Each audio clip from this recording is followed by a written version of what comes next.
Bonjour à toutes, bonjour à tous, bienvenue pour un nouveau journal sur 8 Mont-Blanc. Nous sommes le mardi 2 avril 2024 et tout de suite, voici les titres que nous allons développer dans cette édition.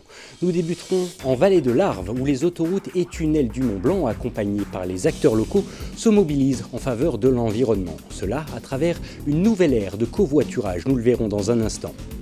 Et puis nous passerons côté suisse pour s'intéresser à l'organisation du marathon de Genève qui débute dans quelques semaines. Une 18e édition qui s'annonce record, les précisions à suivre dans quelques minutes.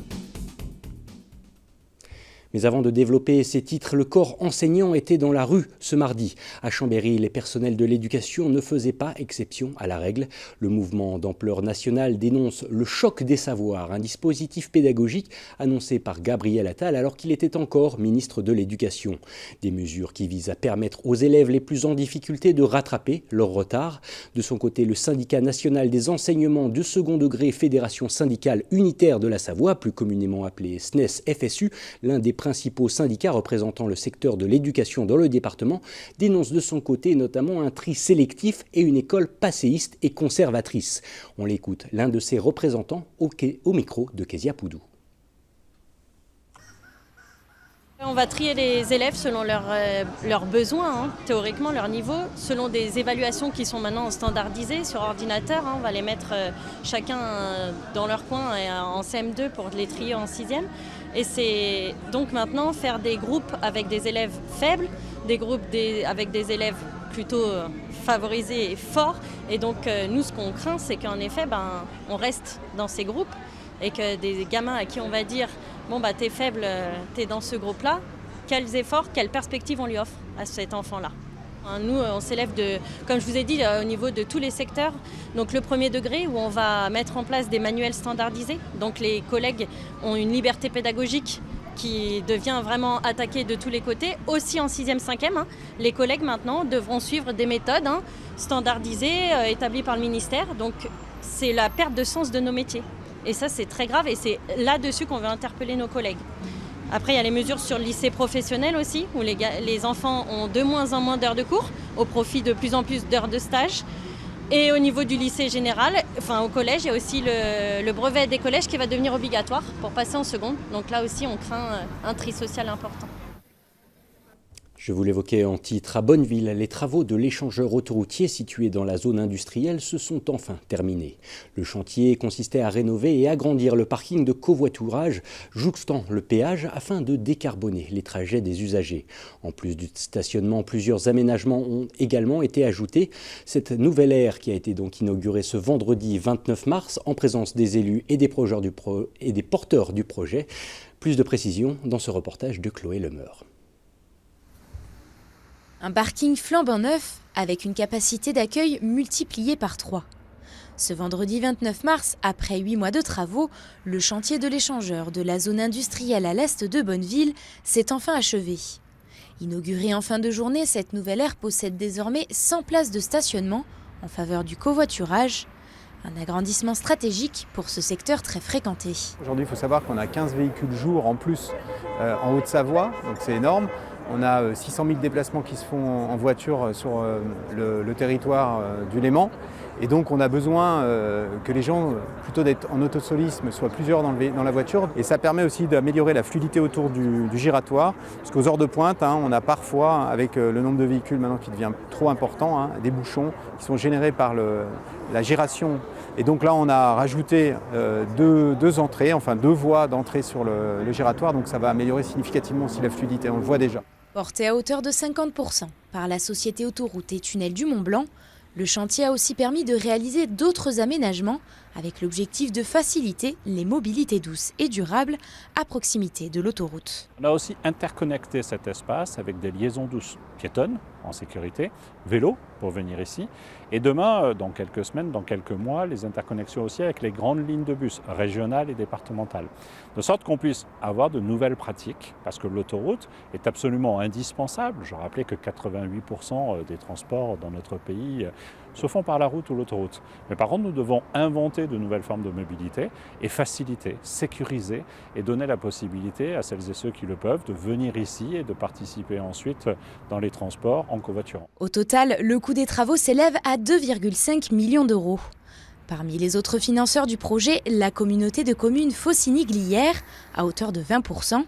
Le reste a lui été assuré par le département de la Haute-Savoie. Ça correspond vraiment à cette politique multimodale qui fait partie de la compétence du département. Je rappelle que le département ne s'occupe pas des trains, ne s'occupe pas des bus. La République nous demande de nous occuper des pistes cyclables et des routes départementales. Donc, quand on fait des aménagements multimodaux ici, vélo, covoiturage, qui permettent aussi d'embellir une entrée de ville, parce que ce projet, il embellit l'entrée de ville de Bonneville. Le département est partenaire, et là, nous sommes partenaires à hauteur de 30%. C'est plus de 700 000 € qui ont été apportés sur ce projet, qui fait travailler des entreprises, des familles du coin, auprès de la société d'autoroute de la part du département. Réalisé par l'entreprise Benedetti Gualpa, ces aménagements possèdent une particularité.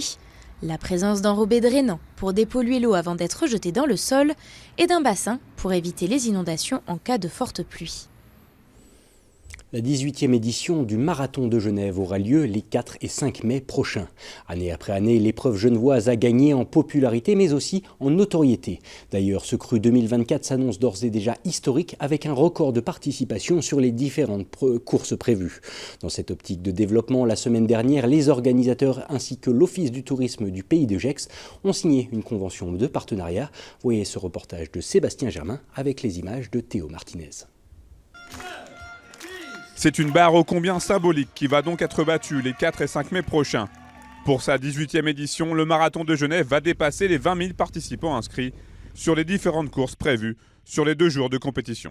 On était à un peu plus de 18 500 en 2023 et cette année on va être obligé de mettre en place des quotas, donc on va fermer à peu près 21 700 et si on avait laissé ouvert, je pense qu'on aurait fini vers 24-25 000, mais on préfère grandir sereinement, donc déjà prendre 3000 participants de plus, ça sera bien, puis on verra pour l'avenir. Ça va être une édition record et il y a vraiment des courses pour tous les goûts, depuis les enfants à partir de 3 ans jusqu'à la distance mythique du marathon, 42,195 km, en passant par un semi-marathon, un 10 km, un 5 km, des courses pour les enfants, une course pour les personnes en fauteuil. Donc voilà, vraiment un grand festival de la course à pied. Les grandes lignes de cette QV 2024 record est donc très attendue, ont été présentés il y a quelques jours à Crozet dans le Pays de Gex. Un lieu qui n'a pas été choisi au hasard puisque la célèbre course à pied et l'Office de tourisme local ont scellé leur collaboration en officialisant un partenariat pour une durée de 3 ans. Finalement, le Pays de Gex, ça fait partie du Grand Genève et c'est un formidable terrain de jeu pour s'entraîner. On sait que tous les marathoniens ont besoin de faire du plat, ont besoin de faire du long, mais aussi ont besoin de faire un peu de côte et ce terrain de jeu, il offre un complément parfait pour venir s'entraîner, que ce soit pour préparer son marathon, mais aussi pour permettre à tous les Genevois et les Genevoises de venir passer des bons moments en famille. Pour le Pays de Gex, cet accord de coopération est une véritable opportunité de développement pour ce territoire frontalier qui allie parfaitement tourisme et sport. On est naturellement très très proches les uns des autres et l'enjeu il est de renforcer effectivement cette relation. Puisque nous avons l'entrée France de l'aéroport international de Genève. Donc c'est jouer sur cette carte-là, montrer effectivement que nous sommes en plus d'une résidence, je dirais pas résidence, mais destination pour les frontaliers qui vont travailler nombreux sur Genève. Mais il y a également de nombreux Genevois qui viennent également sur la destination. Nous avons un certain nombre de trails. On est surtout sur cette dynamique-là avec l'Ultra 01, le trail du reculé, des montées verticales. Rendez-vous donc les 4 et 5 mai prochains pour cette 18e édition du Marathon de Genève qui promet déjà beaucoup. Et pour les connaisseurs, sachez que le Suisse d'origine érythréenne Tadesse Abraham, vice-champion d'Europe de la discipline en 2018 et qualifié pour les JO de Paris, sera de la partie. Le Marathon de Genève qui sera d'ailleurs diffusé en direct sur notre antenne. Le rendez-vous est donc pris pour le dimanche 5 mai prochain. On change de sport à présent. Nous vous l'évoquions la semaine dernière. Les jeunes skieurs français de 12 à 14 ans étaient réunis il y a quelques jours sur les pentes de la station de Megève à l'occasion du ski Open Coq d'Or.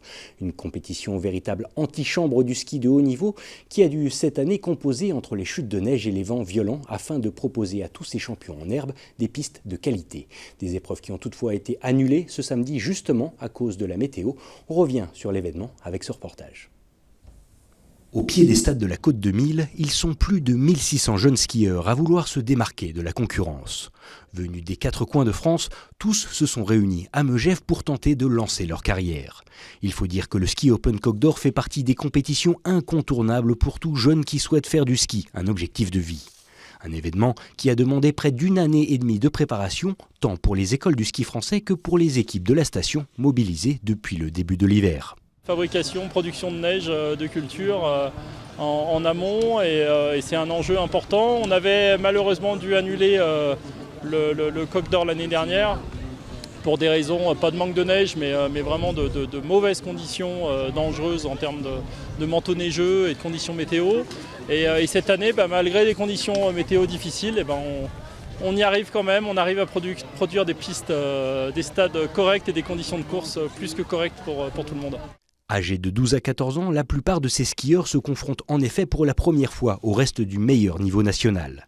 Issue de 125 stations à travers la France, cette jeune génération a dû faire preuve de toute son habileté pour gérer les pistes haut-savoyardes, un moment qu'il ne fallait rater sous aucun prétexte pour de nombreux entraîneurs qui se souviennent encore de leur passage au Coq d'Or. On représente un peu notre station, notre Jura, alors ouais, ça nous fait toujours plaisir de venir ici. Ça leur change un petit peu de chez nous, mais c'est un peu stressant. Ils découvrent un peu le niveau national où il y a un peu toutes les stations de France.